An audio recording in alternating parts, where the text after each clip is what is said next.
I know.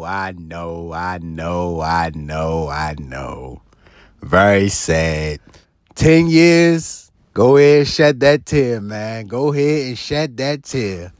But if you looking for a sad song, you can go on Spotify for that because you won't be getting no sad song here. You won't be getting no sad song here. I mean, I can't tell you how long I've been trying to get rid of Myles Turner. And that right there be the problem. That right there be the problem. They here born, but they not listening. They never did. They never did listen.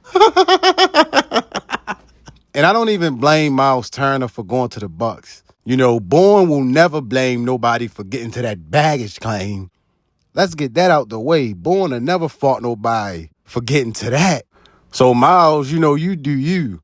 But the Milwaukee Bucks know exactly what they're doing.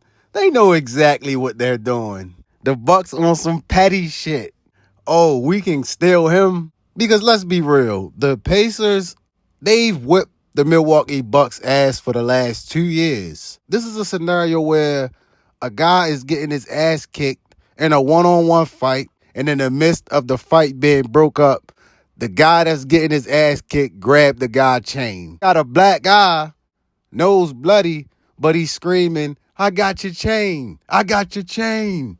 That's exactly what this scenario is right here. The Bucks in the corner with a black guy from the Pacers whipping their ass the last 2 years, and they're screaming, "We got Myles. We got Myles." You can have Myles. You know, you can have Myles, man.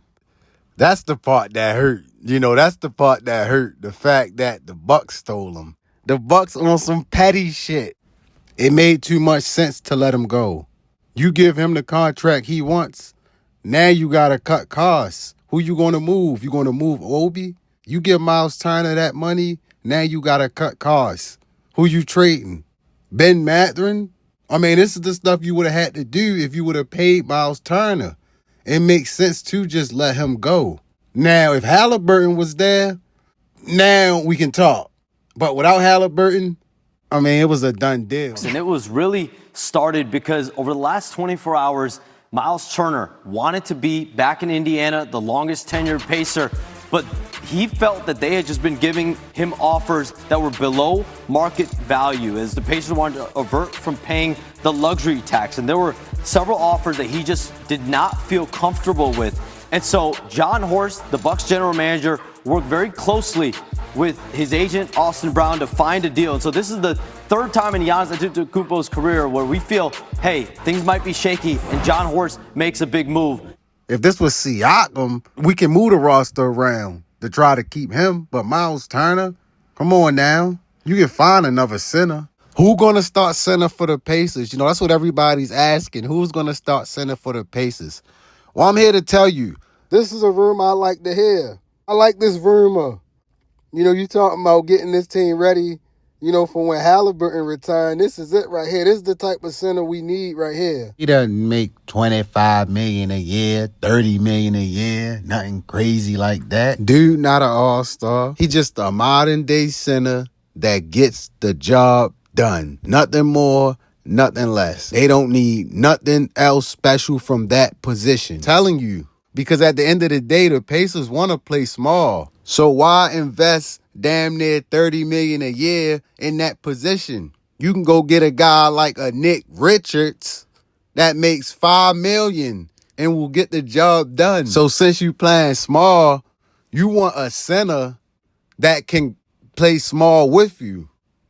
You feel me? You want a center that can do the same thing. Whatever your strength is, you want your center strength to be the same thing. So you play small, you still got a guy out there that can rebound. You're not reboundless out there. And if you want to go full small, you still got the option to do that with Obi and Siakam in the front court. Because like I said, this is a guy who's only making $5 million. He's not making almost $30 million where you're like, what the hell he just sitting on the bench for? 20 to 25 minutes. That's all. We only need him for about 20 to 25 minutes. That's it. That's it. We don't need him for 30 plus minutes. We don't need him to do a lot. But as far as Nick Richards, this guy would be perfect Finding the center we need is not hard. Come on now, that's not a hard problem to solve. I mean, it don't hurt to call. I mean, the centers is out there. It don't hurt to call. It don't hurt to pick up the phone and just check their temperature. Just check their temperature. That's all you got to do. Just check these guys' temperature. DeAndre Ayton. All I'm going to say is DeAndre Ayton agent owe the Pacers a favor. Fuck this basketball shit for a second. DeAndre Ayton agent owe the Pacers a favor. DeAndre Ayton agent, like, what's up? I mean, you owe the Pacers a favor, you know. Let's not forget that max contract that DeAndre Ayton been eating off, the Pacers gave that to him when nobody else was. And your ass was fitting to get fired. So if it comes down between the Pacers or the Lakers for DeAndre Ayton, Ayton's agent needs to step in and say, look, you owe this to the Pacers to choose them. And that's some real shit. I don't care what nobody say. That's real shit and that's business. I mean, the centers is out there. You just got to go get them. You know, I understand there's some issues with Ayton. I understand that. Sometimes he's not all the way there. But when DeAndre Ayton is there, come on now. He eats on that floor. And that's all the Pacers need is just a center that can average a double-double.